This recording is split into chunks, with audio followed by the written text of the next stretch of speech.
کہتا لا تراہ العیون، اللہ کے حدیث شریف میں آتا ہے کہ اسے آنکھ دیکھ نہیں سکتی، ولا تخالطہ الظنون، خیال سے سوچو تو سوچ بھی وہاں نہیں پہنچتی۔ جب اتنا دور ہو گیا تو پھر قرآن میں کہتا ہے اقرب الیہ من حبل الورید، دور اتنا ہوں کہ تمہاری سوچ نہ پہنچے، قریب اتنا ہوں کہ تمہاری اس شہرک سے بھی زیادہ قریب۔ تم دل میں تم زور سے بولو یا اللہ کہتا میں سنتا ہوں، تم آہستہ بولو تو اللہ کہتا میں سنتا ہوں، تم زبان بند کر لو اور دل سے بولو، اب میں دل سے بولا ہوں، میں نے نہیں سنا، میرے کانوں نے نہیں سنا، اللہ فرماتا ہے میں یہ بھی سنتا ہوں، میں یہ بھی سنتا ہوں، لا الہ الا ہو، میرے جیسا کوئی نہیں ہے۔ دلیل کیا ہے؟ الحی، میں ہمیشہ زندہ ہوں اور ہمیشہ زندہ رہوں گا۔ کوئی اور دکھاؤ جو ہمیشہ زندہ ہو اور ہمیشہ زندہ رہے، کوئی اور دکھاؤ، آج تک کوئی نہیں ہے۔ القیوم، میں ہمیشہ قائم ہوں، نہ کھانے کا محتاج، نہ پینے کا محتاج، نہ جگہ کا محتاج، نہ بیوی کا محتاج، نہ بچوں کا محتاج، نہ آرام کا محتاج، میں ہمیشہ قائم ہوں۔ تیسری دلیل کیا ہے؟ کہ میرے سوا کوئی نہیں، میرے جیسا کوئی نہیں۔ لا تاخذہ سنۃ ولا نوم، نہ مجھے اونگ آتی ہے نہ میں سوتا ہوں، نہ اونگ آتی ہے نہ سوتا ہوں۔ موسیٰ علیہ السلام سے ان کی قوم نے پوچھا تیرا رب سوتا ہے؟ بڑے عجیب سوال کرتے تھے، تیرا رب سوتا ہے؟ تو موسیٰ علیہ السلام نے کہا کیسی بکواس کرتے ہو؟ تو اللہ تعالیٰ نے فرمایا میں سمجھاتا ہوں، رات ہوئی نا تو اللہ نے فرمایا 2 پیالے لے کے کھڑے ہو جاؤ، اور دیکھو یہ پیالے ٹوٹنے نہیں چاہیے، کھڑے ہو جاؤ۔ اب موسیٰ علیہ السلام لے کے کھڑے ہو گئے، انسان ہے، تھوڑی دیر بعد تھکن شروع ہو گئی، تھوڑی دیر بعد اونگ ہونی شروع ہو گئی، جھٹکے شروع ہو گئے، سنبھال کے رکھ رہے تھے، ایک دم جو جھٹکا آیا زور سے نیند کا تو دونوں پیالے گر کے ٹوٹ گئے۔ کہا موسیٰ تیرا رب بھی سو جائے تو یہ زمین آسمان ایسے ہی ٹوٹ جائیں گی، تیرا رب سونے سے پاک۔ لا تاخذہ سنۃ ولا نوم، میں آپ کو دیکھ رہا ہوں تو یہ اوپر نہیں نظر آ رہی، میں ان کو دیکھ رہا ہوں تو مجھے آپ نظر نہیں آ رہے، آپ میرے سامنے ہیں تو مجھے پیچھے نظر نہیں آ رہا، میں نے ادھر دیکھا تو مجھے یہ نظر نہیں آ رہے، میں نے ان کو دیکھا تو مجھے یہ نظر نہیں آ رہا ہے۔ اور میرا اللہ کہتا ہے احاط بصرہ بجمیع المرئیات،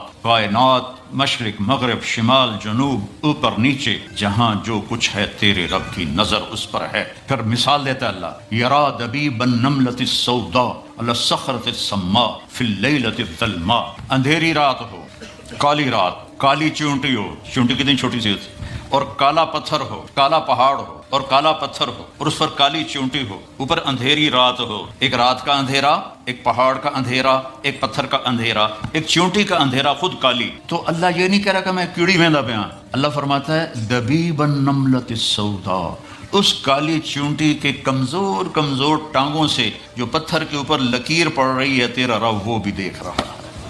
تو شراب پینے والے کو کیسے نہیں دیکھے گا، یا شراب بیچنے والے کو کیسے نہیں دیکھے گا؟ یہاں مہلت ہے، کرو جو مرضی آتا ہے کرو، ایک دن تک حساب کا اللہ نے رکھا ہے، جانا ہی پڑے گا، آنا ہی پڑے گا، یا تو موت سے لڑ کے کھڑے ہو جاؤ میں نہیں مرتا، مر نہیں، یا اسرائیل کو کلاشنکوف مار دو، چل تینوں مار چھڑے، یا قبر میں جانے کے منکر ہو جاؤ، کچھ نہیں ہو سکتا۔ میں نے اپنے جوان بیٹے کو اپنے ہاتھوں سے قبر میں اتار دیا ہے۔ تو پھر اپنی زندگی کو اللہ کے تابع کر دو، اللہ کی مان کے چلو، اللہ کو راضی کر کے چلو۔ لا تاخذہ سنۃ ولا نوم۔ اگلی دلیل کیا ہے؟ لہو ما فی السماوات وما فی الارض، زمین آسمان کا مالک، زمین بھی اس کی آسمان بھی اس کا، وما بینہما درمیان بھی اس کا، وما تحت الثری زمین کے نیچے بھی اس کا۔ اگلی دلیل کیا ہے؟ من ذا الذی یشفع عندہ الا باذنہ، کوئی اس کے سامنے بول نہیں سکتا اس کی اجازت کے بغیر۔ اگلی دلیل کیا ہے؟ یعلم ما بین ایدیہم وما خلفہم، تمہارے آگے کیا ہونے والا ہے وہ بھی پتہ ہے، تمہارے پیچھے کیا ہو چکا ہے وہ بھی پتہ ہے۔ ولا یحیطون بشیء من علمہ الا بما شاء، اگلی دلیل کیا ہے؟ کہ اس کے علم کو کوئی پورا نہیں لے سکتا، اس کا علم لامحدود ہے اور ہر چیز محدود ہے۔ اگلی دلیل کیا ہے؟ وسع کرسیہ السماوات والارض، آیت اسی چھوٹی جی کرسی رکھ چھڑی، میرا اللہ کہتا ہے میری کرسی اتنی بڑی ہے کہ 7 زمین آسمان کے اوپر چھائی ہوئی ہے۔ ولا یؤودہ حفظہما، اگلی دلیل کیا ہے؟